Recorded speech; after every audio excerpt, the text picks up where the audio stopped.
Hey guys, I'm back with book 18 of 365. This review is going to be on the fourth book in the Black Dagger Brotherhood series, which is Lover Revealed. I'll show you guys the cover before we get going. I like this cover because it's orange. And besides orange being my favorite color, I think it's more interesting of them. It's a forward-facing female as opposed to the male biting, and I really like that. I just like the change in scenery a little bit. And the cover makes a lot of sense once you read the book, because this book is about a human. Butch O'Neill, who is not in the Black Dagger Brotherhood. He is not a vampire. We kind of meet him in book one, or not kind of, we do meet him in book one. He is a cop, and he's a friend of Beth's, and he helps her out. He even finds her like when she first enters her transition and brings her to the Brotherhood, even though he doesn't know about vampires until then. Then, once he does know, he knows too much, so they decide to keep him around. And he gets moved into the Brotherhood, and he's not allowed to have any contact with his family, even though he really doesn't. His family was really not close. He wasn't close to his family, and he doesn't talk to his partner from work anymore, and his partner actually thinks he died, or he assumes he died. He actually connects really well with the brother Vicious, who we haven't had his story yet, but it's coming. And they get really close, and for a while, before this book came out, I was kind of like, are we going to get a Butch Vicious story? Which, I mean, I'm okay with, whatever she wants to write, but it didn't end up that way. This book kind of clears that situation up a little bit before it makes you question it again. In this book, Butch falls hard and fast, just like all the rest of them. Although he had met his female counterpart is Marissa, and she is a vampire. And he had met her before, and this book is just kind of about their relationship solidifying or not, you know. It's actually the central part of this story instead of just being a question in the last one. So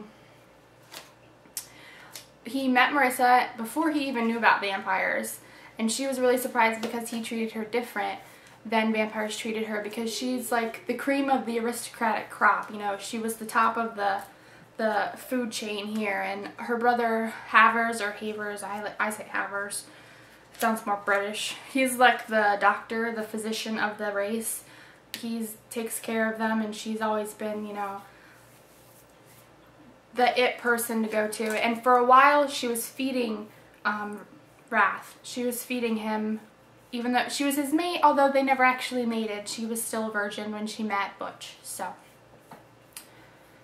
in this story they get a little separated and then they come back together, and you know how that works in every story. And the only reason I mentioned that before you read the story is that it helps introduce a little more. We have a couple more characters that have been mentioned in passing before, but kind of they get more solid in our eyes, and I think they get bumped up from like reoccurring to main cast, you know. So first we're gonna talk about Zero Sum, which is a bar that the vampires frequent, and they do this because it's a safe place for them to go, even though they don't really know that. The man who runs the bar's name is the Reverend. Everybody calls him the Reverend, and he's the resident drug lord, prostitution ring kind of guy. And he respects the Brotherhood, and he kind of lets them go, even though he doesn't know they're the Brotherhood. And it actually turns out that his real name is Revenge, and he is also a vampire. Although, I'm guessing the Brotherhood has to know he's a vampire, and he has to know that they're vampires, so maybe that's why they go there. It never really comes up. I'm just assuming they all know. Like, how do you not know another vampire? But they don't know he's Revenge, and Revenge doesn't know that they're the Brotherhood, although later on he starts to suspect. Now, Bella from Sadist's story is his sister, so she kind of helps bring him more into the story. But in this story, he feeds Marissa when she doesn't have anyone else to go to, because every so often a vampire has to feed from a member of the opposite sex, and she didn't have anyone to go to. She used to go to Wrath, but he had Beth, so she didn't have anyone to go to, and she can't feed from Butch because he's a human, so it's not the same kind of thing. So she goes to revenge, and it kind of brings him more into the story and brings his bar more into the story, which introduces us to Hex, who is butch-ass female. You know, she's kicking ass and taking names. She's the security in the bar, and she wears boots and black muzzle t-shirts and can kick anybody's ass, and I really like that. And we kind of get hints that her and John Matthew are kind of feeling this what about each other. So just little hints. If you're looking real close, if you squint, you can see it. So I mean, that gets you excited for what could happen in the future.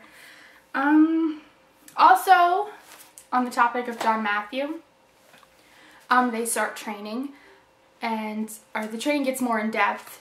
For all of the people, all of the pre-transition vampires, there's a whole class of them that are training to be soldiers in the war against the Lessers. And we get introduced to Lash, who is a prick. He's, you know, the top dog in the group, and he likes to pick on John, and because of he's mute, and because he lives with the brothers, and so, you know, there's always a bully, and his name's Slash.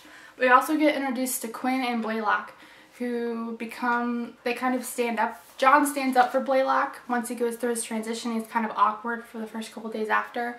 John stands up for him, even though he's still a scrawny little nobody, and Blaylock's like, bam, vampire. So Quinn and Blaylock kind of take John on, and they become like this little trio of badass guys, although Quinn and John haven't gone through the transition yet as of this book. So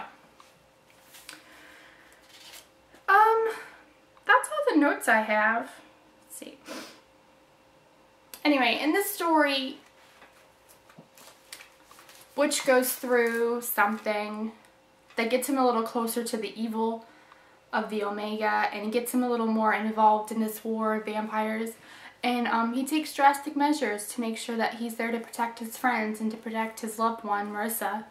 And she's not necessarily okay with that, you know. She starts to learn that it's not all about being prim and perfect, and that she needs to start standing up for herself, and she does. And I like that about J.R. Ward's characters, especially her female characters. Don't take shit from no one. And sometimes they may have before, but they're not going to anymore. Once they meet their love and realize that there's more out there in the world than being who they thought they were before. They can be who they want to be now. So I really like that.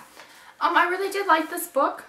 I like that they're bringing in the human aspect, and Butch was always a background character, and I really liked him. I think he's interesting. I hear that he's supposed to be from Southie, you know, and I hear that Boston accent in my head every time he talks, and he loves the Red Sox, so even though I'm a huge Cubs fan, I love the thought of baseball being involved, and he's Catholic, and he goes to church still on Sunday nights, Mass, and so I love that, the intricate background story of Butch and the way he enters the Brotherhood.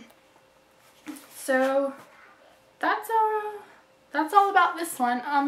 Should be back real soon with the next one. We're coming up. That's 4 books in, and there's 10 books out, so about halfway through it. Stick with me, guys. It's gonna get good, I promise. Alright, don't forget to subscribe. If you read this book and you liked Butch, or you didn't like Butch, or maybe Marissa, yes, no, let me know in the comments below, and I'll see you guys soon.